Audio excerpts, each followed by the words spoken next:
Alright guys, welcome back to the Xiaomi Talks Sports YouTube channel. Today, the first actual video. I just filmed like an introduction video to the channel, but right now we're going to cover what the Atlanta Hawks should do with their #1 pick.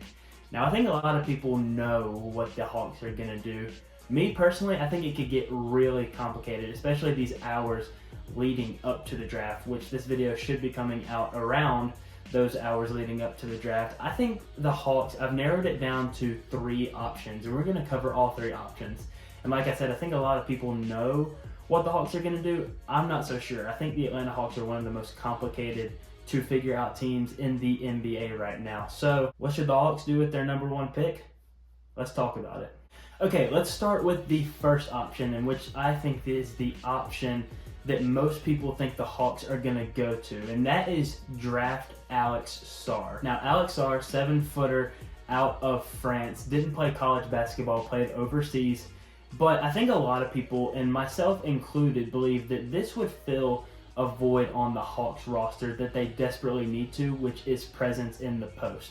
A lot of their scoring threats come from Trae Young, DeJounte Murray, Bogdan Bogdanovic, people like that. They need a presence down low.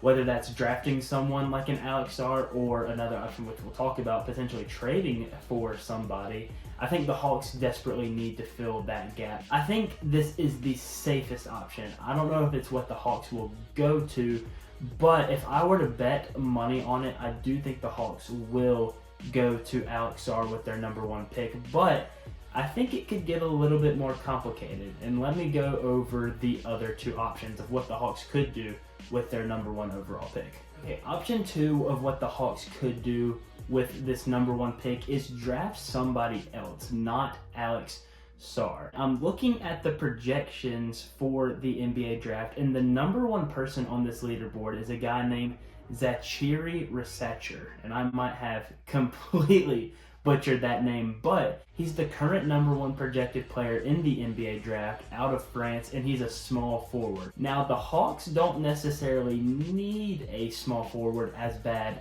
as they need a post presence, in my opinion. They do have DeAndre Hunter, Bogdanovic, people like that to fill that small forward gap, and also I believe that they're going to trade DeJounte Murray for a small forward. But even if it isn't him, there's other guys on the board like Donovan Clingan, Stephon Castle, Reed Sheppard.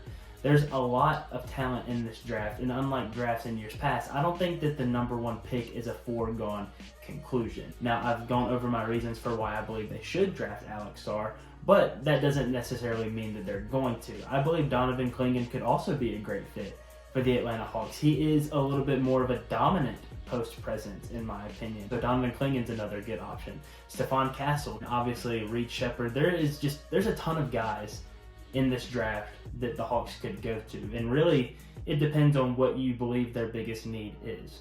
Now, the last option for the Hawks would be to trade their pick. Now, I've seen a lot of reports saying that the Hawks are not engaging with trades to completely trade away their lottery pick. I've heard that they might trade down a few picks, but I don't think that there's really too much evidence that they'll completely get rid of their pick in the lottery. But it is an intriguing option, because if the Hawks are in win now mode, you could trade that #1 pick for a post presence like a Kristaps Porzingis, Rudy Gobert, Karl Anthony Towns, guys like that. Now, I'm not saying that those guys are automatically available for trade, but I believe that if a team was looking to be in more of a rebuild mode, they could trade away their post player for the #1 pick. The Hawks are going to have to decide if they are in rebuild mode or if they are in win now mode.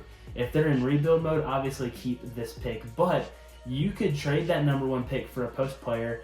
And also, I know that they are going to be looking to trade either Trae Young or DeJounte Murray. Now, I think the more likely option is that they trade DeJounte Murray, because I've also seen reports that teams are more interested in DeJounte Murray as opposed to Trae Young. But if that is the route that they want to go down, you keep Trae Young, trade DeJounte Murray for someone who's on the trade block, like a Brandon Ingram, and then either draft that post player or trade for a post player. It really depends on if they're in win now mode or if they're in rebuild mode. Me personally, I think they should lean towards a rebuild mode, not necessarily blow their roster up completely, because they do have some talent on their team that I don't want to see go. But I think that you rebuild a little bit, get rid of a few pieces, maybe get rid of Clint Capella and replace him with more of a stretch forward to put it that number 4 spot in the power forward spot. Draft an Alex Sarr or Donovan Clingan, trade DeJounte Murray for a wing player like Brandon Ingram, and then you have a new-ish roster. It might not be completely different, but to me, it gives the Hawks a fresh look because they've had the same roster for about 2-3 years now, and the best they've really done since that 2021 run in the playoffs, the best they've really done is playing. Okay, my phone right now is storage, so I'm gonna quickly wrap this up. Like I was saying, the best that they have done since that 2021 run is the play-in, and you don't want to get stuck there. So to me, what the Hawks should ultimately end up doing is draft Alex Sarr or Donovan Clingan, get that big post presence down on your team, and then trade Clint Capella for maybe a stretch forward who can shoot a little bit better, trade DeJounte Murray for someone like a Brandon Ingram, keep Trae Young, and build around that young roster. But that's just my prediction. I'm excited to see what the Hawks will do because they do have a good, young, up-and-coming team. But I will probably try to do a draft recap afterward. And yeah, we'll see what the Hawks end up doing. And whatever they do end up doing, we'll come back and we'll talk about it.